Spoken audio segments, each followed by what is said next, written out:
Expired. The chair now recognizes the gentleman from Wisconsin, Mr. Duffy, chairman of the Oversight and Investigation Subcommittee. Good morning, Mr. Stumpf. I want to tell you I'm a 20-year customer of Wells Fargo. I actually started at Norwest. Oh, thank you. My wife was with Wells Fargo. We got married, and it made it easy to join our accounts. I've had a pretty good experience with your bank. That's why I've been there for 20 years. The people I've dealt with have treated me incredibly well, and that's why I'm there. But what I'm hearing today is incredibly disturbing. And so I just want to make sure you and I are on the same page. How do you classify what Wells Fargo did with this potentially 2 million account holders?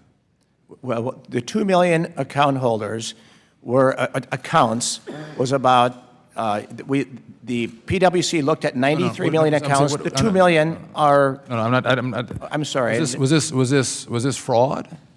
Was this just an HR problem? Was this theft? How do you see this? Yeah, the 2 million accounts could not be ruled out. I'm asking about the accounts. I'm asking about, well, how do you classify when you took $22 to $25 from whatever the number is? Maybe it's 1 million, maybe it's 2 million.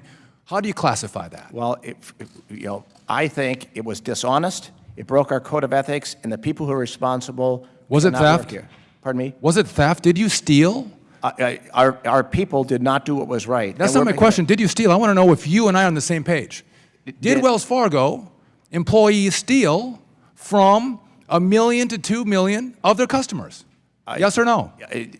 In some cases, they did. They did? Yes. And so as Wells Fargo, back to 2011, is stealing from their customers, and by the way, banking is based on trust. Correct. Right? So I don't care if it's 10% or 1% or 0.5% of the people that you do business with.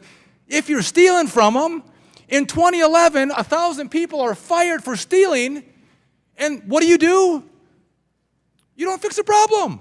And 1,000 people are fired in 2012, and you don't fix the problem. And in 2013, 1,200 people are fired, and we still have a problem. And you're stealing from people. Well, so listen, I guarantee you, that any bank in my community, if they were stealing from someone at the lower level, fired and fixed the problem on day one. Well, that's what we're trying to do. In fact, No. Trying to do, we're 5 years on. Well, let me just say something about, as we understood this problem, we didn't, when somebody would open an unauthorized account, a savings account or a checking account, it was not until, and when an account gets opened, and not funded. It's really important, please. When it gets open and not funded, it gets auto-closed. We didn't believe, as we looked at that, until sometime in 2015, that there could be the possibility of a zero account that could affect a customer. You've got to be kidding me. You have got to be kidding me. No, that is absolutely our analysis. You told us earlier the board members, you were not saying that you knew, but board members knew in 2011. They were looking at this. And if they're looking at 1,000 people fired, that they don't know why they're being fired, that they don't look in to say, what were these people doing that caused them to be canned?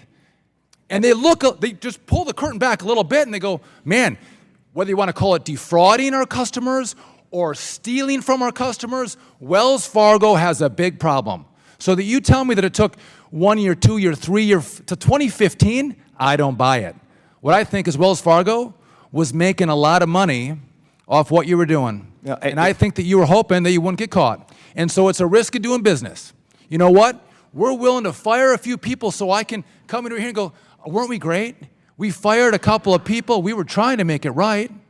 But we kept the practice in play because we were making big profits. Did you win the practice? Is this over? And yet we're stopping all of our sales goals. Well, let me just get How did you stop it? How could you stop it now but not in 2011 or 2012 or 2013 or 2014 or 2015? But we should have done more earlier, but it's really important I make this point, please.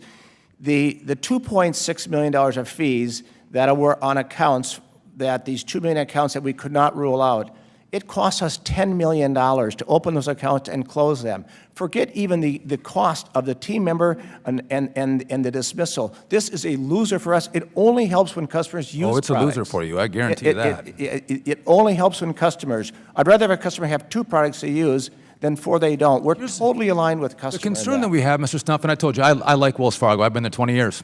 That you were turning a blind eye to your customers who were being stolen from, people who couldn't afford $22, people who couldn't afford $25, and that you didn't fix that problem in an institution that is based on trust with your customer, that you didn't take this seriously, that you didn't remedy it, that it has taken this long. Shame on Wells Fargo. And I didn't get to my question, but I'd hopefully at one point hear you testify to how many CFPB employees were embedded at Wells Fargo, the watchdog. Time of the gentleman has expired.